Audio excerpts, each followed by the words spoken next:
With Donald Trump in office, his campaign platform is beginning to become reality. Stay tuned to see how much money his border wall will cost the United States. And tragedy struck an entire generation of women in one family in their Mississippi home. Details on the incident coming up. And later, we will take a look inside the new 175-acre Apple Park campus in California for employees and visitors. We have images coming up. PNN 5 at 5 starts now. From the School of Communication Studio at East Carolina University, this is Pirate News Network. Good evening, and thank you for joining us here at Pirate News Network. I'm Allison Moore. $12 to $15 billion.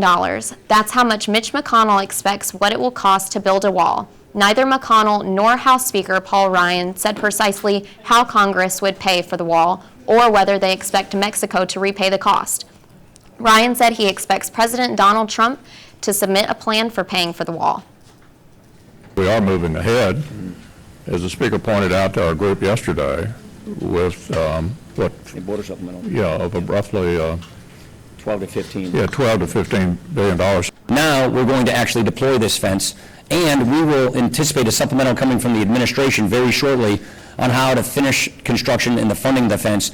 And then if there are any other barriers in the way, we will deal with those barriers. The point is we are going to finance the Secure Fence Act, which is the construction of the physical barrier on the border. Trump campaigned on a promise of a border wall and repeatedly said Mexico would pay for it.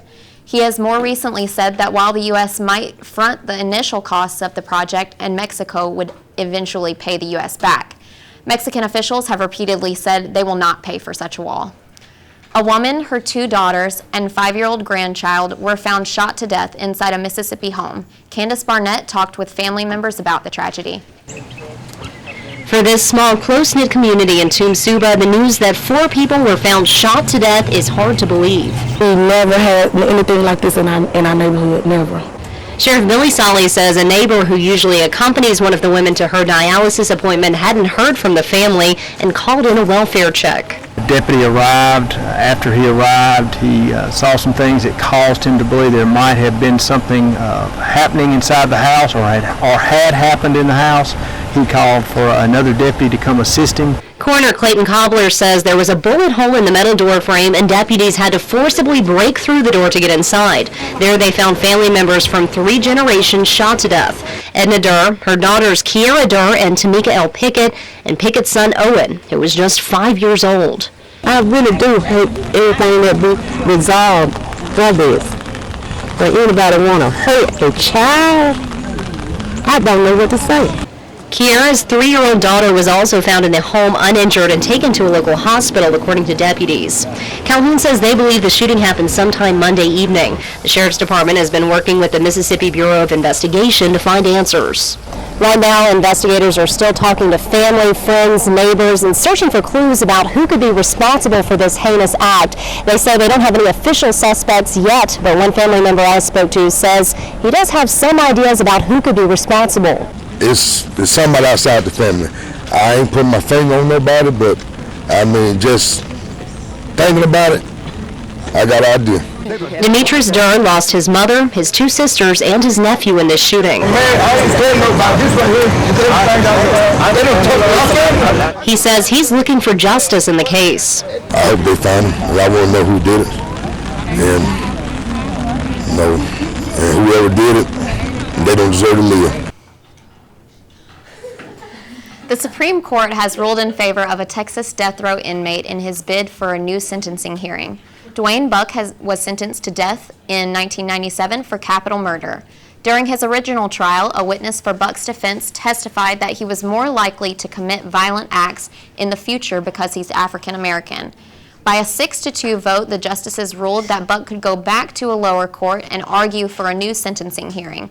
Chief Justice John Roberts said that Buck proved he had ineffective legal help in his original trial, saying no competent attorney would introduce such evidence. The ruling comes amid both growing debate about race in the criminal justice system, as well as questions about the use of the death penalty. And here's a look at the weather for this upcoming week. The beginning of this week will start off in the low 80s. Then after a few midweek thunderstorms, it will move to the lower 70s as the week progresses. You can expect sunny skies for this Thursday and Friday as spring begins. Apple plans to open its new massive campus to employees and visitors in April. This is a glimpse of the 175-acre Apple Park campus in Cupertino, California. It includes a nearly 3 million square foot main building made from curved glass, as well as large fitness center and an auditorium named for Apple's late founder, Steve Jobs.